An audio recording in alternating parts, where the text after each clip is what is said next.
सर्वप्रथम मैं छत्तीसगढ़ की पावन भूमि को, जो आदिशक्ति भूमि के नाम से जाना जाता है, मैं उन्हें सशक्त नमन करते हुए हमारे बीच में यहाँ पर उपस्थित अंतर्राष्ट्रीय संत बौद्धिक मंच के राष्ट्रीय संगठन महामंत्री श्री 1008 श्री जयानंद गिरी महाराज जी,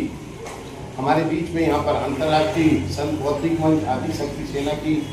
राष्ट्रीय महामंत्री अनामिका दुबे जी, हमारे बीच में यहाँ पर उपस्थित हमारे प्रदेश की आदिशक्ति सेना की प्रदेश अध्यक्ष श्रीमती सरिता सिंह जी, हमारे बीच में यहाँ पर प्रदेश के उपाध्यक्ष आदरणीय देवीलाल साहू जी, हमारे बीच में यहाँ पर उपस्थित आदिशक्ति सेना की जो हमारी बहनें हैं, मैं उनके लिए भी आप लोगों से कहूँगा जोरदार तालियां हमारी बहनें बैठी हैं। और हमारे बीच में अंतर्राष्ट्रीय संत बौद्धिक मंच के जो प्रदेश महामंत्री हमारी साध्वी पद्मिनी जी हैं, वो भी यहाँ पर उपस्थित हैं, उनके लिए भी जोरदार तालियां चाहूँगा। हमारे बीच में यहाँ पर उपस्थित हैं हमारे संभागीय अध्यक्ष हृदय शुक्ला जी, हमारे बीच में यहाँ पर उपस्थित हैं हमारे जिला अध्यक्ष जी, हमारे जो महामंत्री हैं वो उपस्थित हैं, उपाध्यक्ष उपस्थित हैं, हमारे सचिव उपस्थित हैं, हमारी बहनें उपस्थित हैं। मैं इनके सबके लिए जोरदार तालियों से आपका स्वागत करूँगा। हमारा उद्देश्य जो है, मैंने इसके पहले भी आपसे कहा कि हमारा उद्देश्य संतों को और सनातनियों को एक मंच पर लाकर हम जहाँ सनातन बोर्ड का गठन करना चाहते हैं, हम देश की संसद को संत संसद बनाना चाहते हैं और भारत को हिंदू राज्य बनाना चाहते हैं, गौ माता को राष्ट्रमाता का दर्जा दिलाना चाहते हैं और साधु संत और हमारी मातृ शक्तियों के लिए की सुरक्षा के लिए इस देश में विशेष कानून बनाने की हम मांग आदरणीय प्रधानमंत्री जी से, गृह मंत्री जी से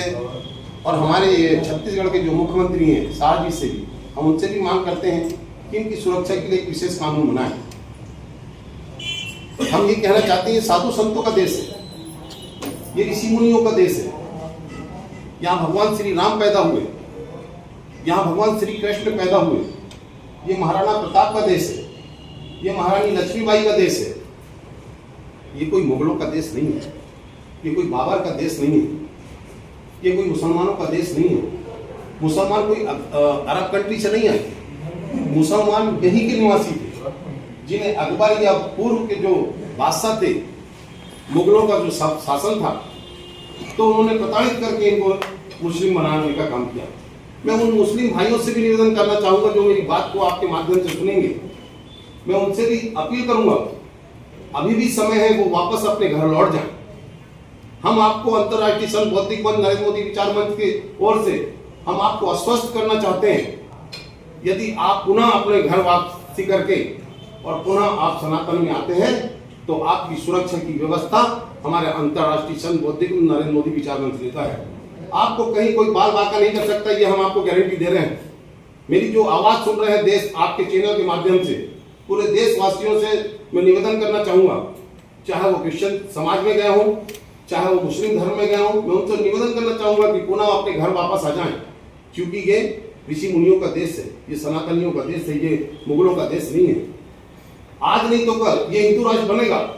27 के पहले मैं कहना चाहता हूं कि 27 के पहले आदरणीय नरेंद्र मोदी जी के नेतृत्व में, आदरणीय अमित शाह जी के नेतृत्व में ही ये हिंदू राष्ट्र बनने जा रहा है। मैं सबसे निवेदन करूंगा कि पुनः अपना घर वापसी कर लें और हिंदू भाइयों के साथ अपने भाईचारा से रहें, क्योंकि आपके पूर्वज जो थे वो भी हिंदू थे, लेकिन मुगलों के समय, बाबर के समय आपको प्रताड़ित करते हुए, आपको मारपीट करते हुए आपको मुसलमान बना दिया गया है। तो मैं आपसे निवेदन करूंगा कि पुनः घर वापसी करें, हम आपको सुरक्षा की गारंटी देते हैं। और मैं हमारी जो संगठन के जो पदाधिकारी हैं उनसे निवेदन करूंगा कि अधिक से अधिक संख्या बनाएं, क्योंकि हमने एक लक्ष्य रखा है, अंतर्राष्ट्रीय संत बौद्धिक मंच का लक्ष्य है कि 2030 तक हम 25 करोड़ सदस्य बनाएंगे। अभी 11 करोड़ सदस्य हमारे काम कर रहे हैं, जो भूटान में, नेपाल में, इंडोनेशिया में, अमेरिका में, दुबई में, ऐसे अनेक देशों में हमारे जो संगठन काम कर रहा है। अभी आपने देखा होगा जो अंतर्राष्ट्रीय संत बौद्धिक मंच के नेतृत्व में एक बहुत बड़ा आंदोलन हुआ था नेपाल में, जिसमें मोदी सरकार का तख्ता पलट हुआ। हम जब तख्ता पलट हुआ तो उसके 25 दिन पहले ही, हम 20-25 दिन पहले ही विराटनगर में कार्यक्रम किए। उस कार्यक्रम के दौरान हमने कहा था मन से कि ओली जी आप ज्यादा दिन तक रहने वाले नहीं है, क्योंकि आप सनातनी विरोधी हैं, और जो सनातन का नहीं वो इस देश का नहीं, और जो सनातनी नहीं वो भारत का नहीं, जो सनातनी नहीं वो हिंदुस्तान का नहीं, और जो सनातनी होगा वही भारत में राज करेगा, वही नेपाल में राज करेगा। तो जैसे हमने कहा 15 दिन के बाद तख्ता पलट हुआ, ओली को अपनी गद्दी छोड़नी पड़ी, और जो सनातन का नहीं वो हमारे देश का नहीं, वो नेपाल का नहीं, हम नेपाल को भी हिंदू राज्य बनाना चाहते हैं, भारत को भी हिंदू राज्य बनाना चाहते हैं। धन्यवाद।